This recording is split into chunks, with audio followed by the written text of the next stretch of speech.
At least 235 people have been confirmed dead and over 1,500 people injured after Ecuador was hit by its most powerful earthquake in decades.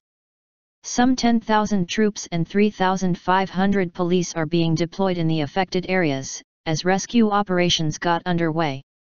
The magnitude 7.8 quake struck early on Saturday evening. Coastal areas in the northwest were closest to the epicentre, and officials say the death toll is likely to rise as information begins to come in.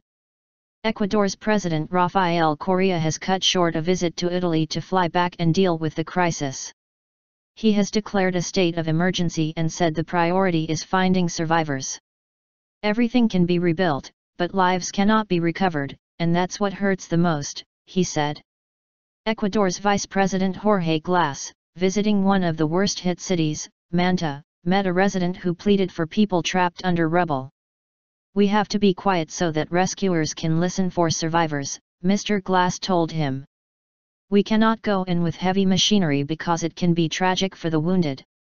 Helicopters and buses are ferrying troops north but have been hampered by landslides. In some areas people are using their bare hands to try to dig out survivors.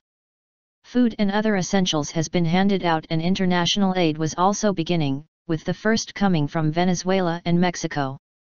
At least 500 people were injured in the quake, which was felt across the country.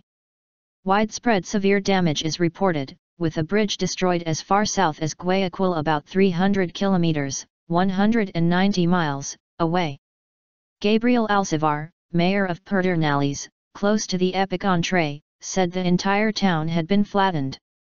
"We're trying to do the most we can, but there's almost nothing we can do," he added, warning that looting had broken out.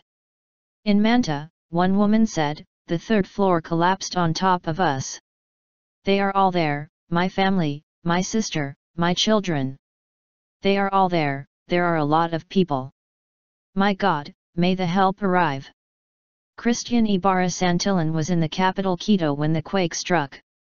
"There had been some small tremors going on for about 2 or 3 months and I thought it was one of those, but after about 20-30 seconds it started to get really strong," he told the BBC.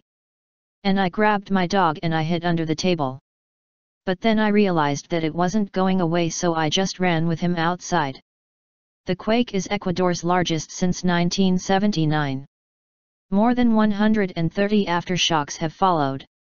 The U.S. Geological Survey said the earthquake struck at a fairly shallow depth of 19.2 kilometers, 11.9 miles, about 27 kilometers from Mizn, in a sparsely populated area. David Rothery, a professor of geosciences at the Open University, said Ecuador's quake was about 6 times as powerful as the earthquake that struck southern Japan on Saturday. The quake was also felt in Colombia, where patients in a clinic in the city of Cali were evacuated from the building.